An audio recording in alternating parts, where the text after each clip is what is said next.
Ah, India. The sound, the scenery, the flavors, and the people. Most women who visit India will have an incredible time and return home with nothing but amazing memories of the country and its people. However, it only takes a quick glance at Google to see that some women visitors are finding themselves the victims of sexual assaults and, unfortunately, all too frequently, rape. Having read the articles and seen Western women's actions and behaviours in the country itself, I can say that many, if not most, of the rapes could and should have been avoided.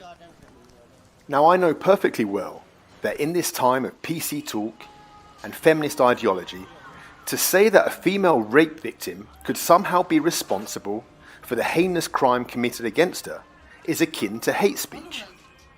But I'm going to say it anyway, because staying silent on the matter isn't going to save Western women from further assaults and rapes on the subcontinent.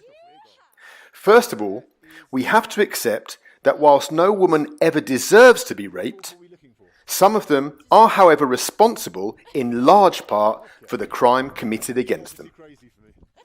Now, this is blatantly self-evident in many other types of crimes, and we routinely place blame on victims of theft, for example. But with rape, it seems a social no-no. This pussyfooting around the subject, however, is quite ridiculous. Look, if I walk down a dangerous part of Rio de Janeiro wearing a Rolex on my wrist, few people are going to have sympathy for me when it inevitably gets taken from me by some local thug from the favela. Friends and family would roll their eyes and say, well, what did you expect? However, when a young, pretty Western girl decides to visit a remote beauty spot on a motorcycle with two Indian men she met just an hour earlier and ends up the victim of an assault, I'm not supposed to blame her for her stupidity. This is blatantly absurd and a double standard.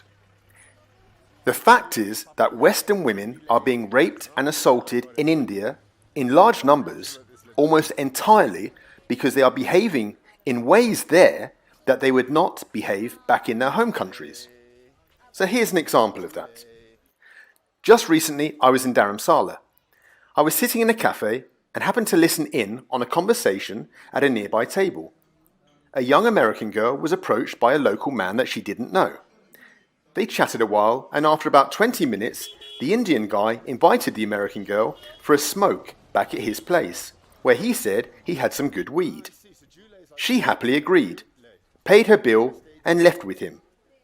Now, I don't know what happened after that. Hopefully, they had a smoke, and then she went home unmolested. But let's for one moment imagine she wasn't in India. Let's say that instead she was in, say, Seattle or Dallas. And I approached her in a cafe, and after 20 minutes said, hey, want to come back to my place for a smoke?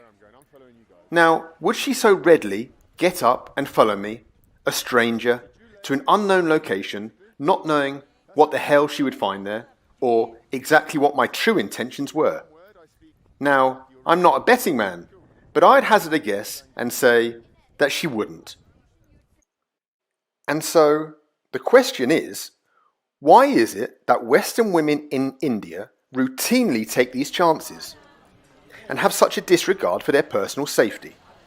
Well, in most part, it's because they have a rose-tinted view of Indian men and India in general. You see, Western women think of India and Indian men as being on something of a higher spiritual plane, let's say.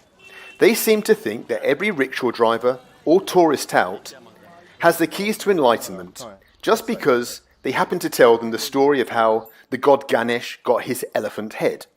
What harm could such an enlightened man possibly do to me, they say to themselves.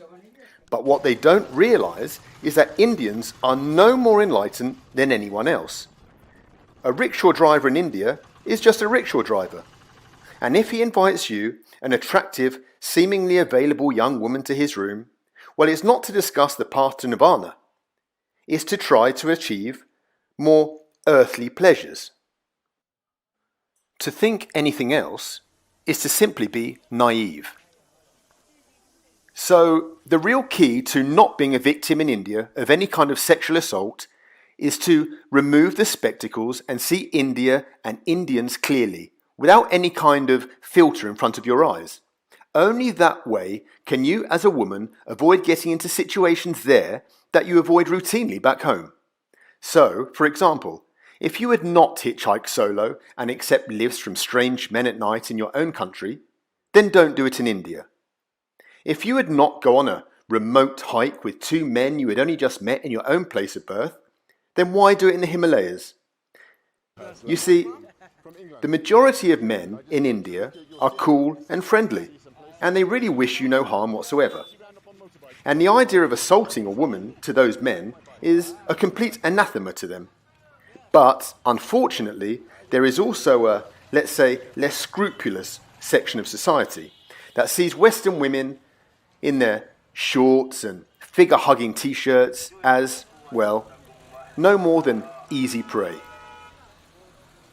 So, the point is just to see Indian people as you look at people in your own country. They are no different. They're a good, they're a bad. And hence, you should always keep your wits about you. If you followed my advice, I promise you that you'll return from India with nothing but wonderful memories from a wonderful country. Okay, girls. Safe travels. Namaste.